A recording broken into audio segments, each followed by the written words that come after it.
Assalamualaikum warahmatullahi wabarakatuh. Ikhwan akhwati fillah rahimakumullah. Kegiatan politik dan militer menjelang perang Badar Kubra.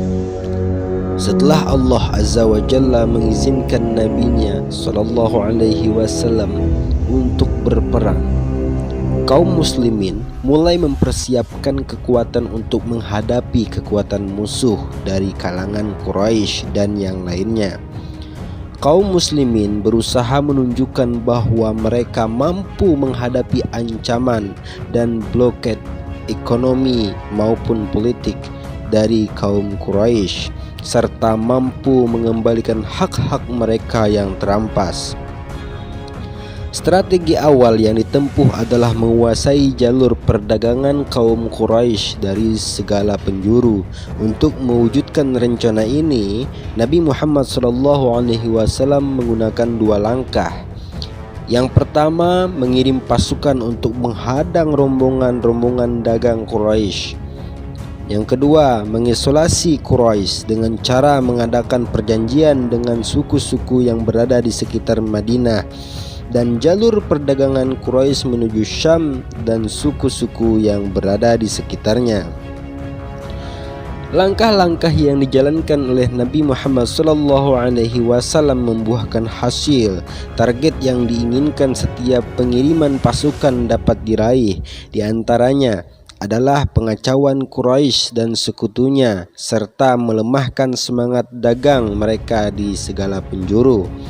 Aksi ini mengingatkan musuh bahwa kaum muslimin telah memiliki kekuatan untuk membela diri dan membuat mereka gentar.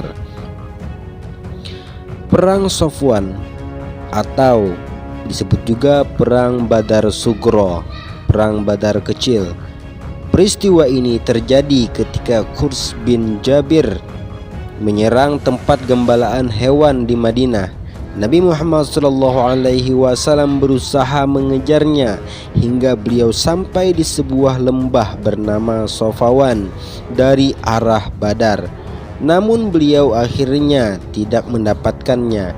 Nabi Muhammad SAW pun kembali ke Madinah.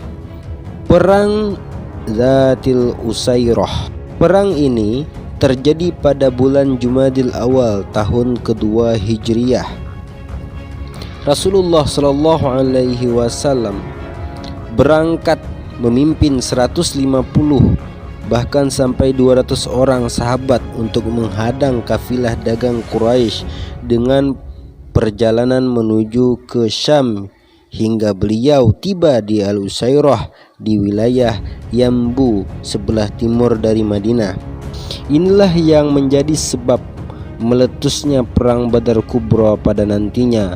Pada kesempatan ini, Nabi Shallallahu Alaihi Wasallam mengadakan perdamaian dengan Bani Mudlij dan sekutunya Bani Damrah. Kemudian beliau Nabi Muhammad SAW kembali ke Madinah. Peristiwa ini terjadi pada bulan Jumadil Akhir, 16 bulan dari peristiwa hijrah Nabi Muhammad SAW. Kemudian selanjutnya pengiriman pasukan ke Nakhlah. Nabi SAW mengutus Abdullah bin Jahsh radhiyallahu an pada bulan Rajab, 17 bulan dari peristiwa hijrah Nabi bersama 8 orang kaum muhajirin. Beliau menuliskan sebuah surat dan memberikan kepada Abdullah bin Jahsh radhiyallahu an dan berpesan supaya tidak membukanya kecuali setelah menempuh perjalanan 2 hari. Abdullah bin Jahsh radhiyallahu an melaksanakan pesan tersebut. Tatkala Abdullah bin Jahsh radhiyallahu anhu membuka surat itu, dia mendapati bahwa Nabi Muhammad SAW memerintahkannya supaya dia berangkat menuju ke Nakhlah, daerah antara Mekah dan Taif, untuk menyelidiki apa yang dilakukan oleh kaum Quraisy dan melaporkan hasilnya kepada beliau. Beliau juga berpesan agar tidak memaksa para sahabatnya untuk turut dalam misi ini. Abdullah radhiyallahu anhu menyampaikan pesan Nabi Muhammad SAW kepada orang-orang yang turut bersamanya. Ia pun tidak memaksa mereka untuk turut dalam misi ini. Akan tetapi tidak ada seorang pun dari mereka yang mundur dan gentar. Mereka berangkat bersama Abdullah bin Jahsy radhiyallahu an. Setelah mereka sampai di Nakhlah, lewatlah rombongan dagang Quraisy. Dalam rombongan itu ada Ibnu al-Hadrami, Utsman bin Abdillah al-Maghirah, Naufal bin Abdullah al-Maghirah, dan Al-Hakam bin Khaisan, budak Hisham bin al-Maghirah. Abdullah radhiyallahu anhu dan pasukan bermusyawarah terkait penanganan rombongan Quraisy ini. Karena malam itu adalah malam terakhir bulan Rajab, bulan yang diharamkan untuk berperang, maka mereka khawatir keputusan mereka akan menimbulkan sesuatu yang tidak diridai oleh Rasulullah SAW. Akan tetapi apabila mereka membiarkan rombongan Quraisy malam itu, maka rombongan itu akan memasuki wilayah tanah suci, wilayah yang diharamkan perang di dalamnya. Akhirnya mereka memberanikan diri dan bersepakat untuk menghadapi rombongan itu dan mengambil barang bawaan mereka. Waqid bin Abdullah At-Tamimi radhiyallahu anhu melepaskan anak panahnya dan mengenai Amr bin Al-Hadrami sehingga ia tewas. Naufal bin Abdullah Al-Mughirah berhasil melarikan diri. Utsman bin Abdullah dan Al-Hakam bin Khaisan berhasil ditawan. Pasukan pun membawa 2 tawanan dan harta rampasan perang menghadap Nabi Muhammad SAW di Madinah. Setelah sampai di Madinah, Nabi Muhammad SAW ternyata tidak sependapat dengan mereka. Nabi Muhammad SAW tidak memerintahkan mereka untuk berperang di bulan suci. Nabi pun tidak bersedia menerima tawanan dan harta rampasan yang mereka bawa. Orang-orang Quraisy menuduh Nabi dan para sahabatnya telah melanggar kehormatan bulan suci dengan menumpahkan darah, merampas harta dan menawan orang. Maka tatkala manusia banyak membicarakannya, turunlah wahyu yang jelas keadaan ini.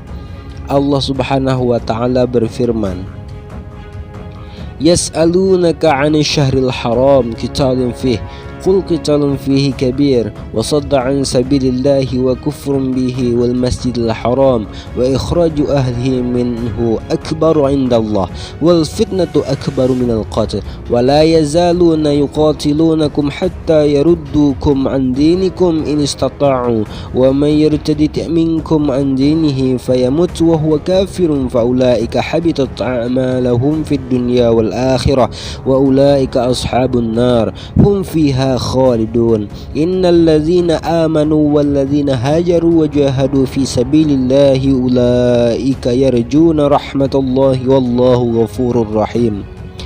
Mereka bertanya kepadamu Muhammad tentang berperang pada bulan haram. Katakanlah, berperang dalam bulan itu adalah dosa besar, tetapi menghalangi orang dari jalan Allah, ingkar kepadanya Masjidil Haram dan mengusir penduduk dari sekitarnya lebih besar dosanya dalam pandangan Allah, sedangkan fitnah lebih kejam daripada pembunuhan. Mereka tidak akan berhenti memerangi kamu sampai kamu murtad keluar dari agamamu.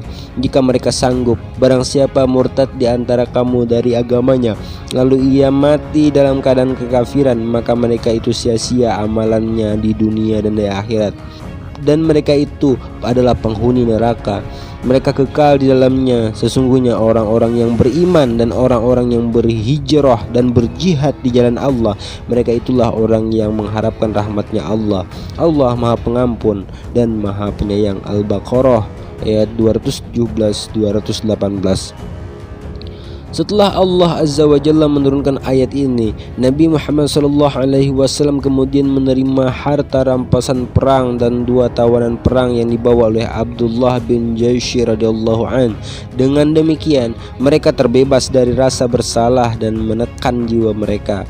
Tatkala kaum Quraisy mengirimkan tebusan untuk 2 tawanan ini, Nabi Muhammad SAW memberikan syarat bahwa pembebasan tawanan ini dilakukan setelah kedatangan Sa'ad bin Abi Waqqas dan Utbah bin Ghazwan radhiyallahu anhuma Keduanya tertinggal dari pasukan Abdullah bin Jahsy. Mereka mencuri untanya yang terlepas saat berjalan bersama pasukan.